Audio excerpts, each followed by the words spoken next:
I used to think I was invincible.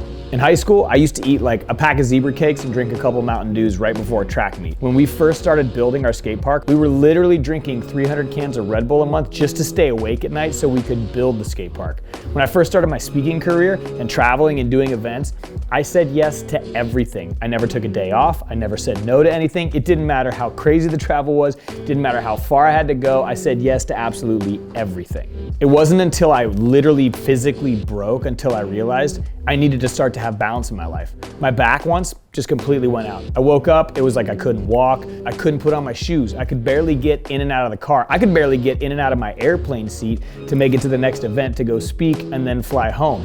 It got so bad, I went to chiropractors, I went to doctors, I went to physical therapists. I seriously got to the point where I thought I was gonna have back surgery. It got to that point where I felt so broken that I realized maybe I need to change something. Like maybe I'm out of balance. It's like my whole big goal this year is taking a lot of time and just recognizing areas of my life where I have balance and areas of my life where I don't. And the first thing I've learned is you've got to take time to reflect. Like you have to honestly take a moment, look at your life and recognize what are some of the areas where I don't have balance. You have to be realistic. You have to be realistic about where you are, what you're doing, and why you're doing it. And then the next thing you have to do is you've got to recalibrate.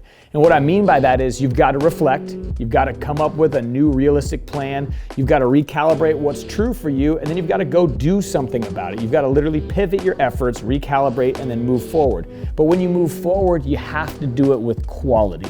You can't just say, I'm gonna study for 2 hours, but those 2 hours are the night before an exam when you're really tired and you didn't have a healthy day before that. That's not being strategic, that's not being realistic, that's not giving quality time. I'm talking about setting aside the good hours of the day to give quality to the things that matter to you. I used to think being unbalanced meant you weren't doing enough somewhere. But what I realized is sometimes being unbalanced means you're doing too much somewhere. You can have too much of a good thing. A friend hit me with this comment the other day and it stuck with me and I wanted to share it with you guys. He was telling me this story about how he was trying to sell a building because he wanted to get rid of it. And I just started asking questions like, why are you selling this building? But he told me he wanted to sell the building because he was one past happy. I need to sell this building so I can get my time back so I can go do the things that actually make me happy.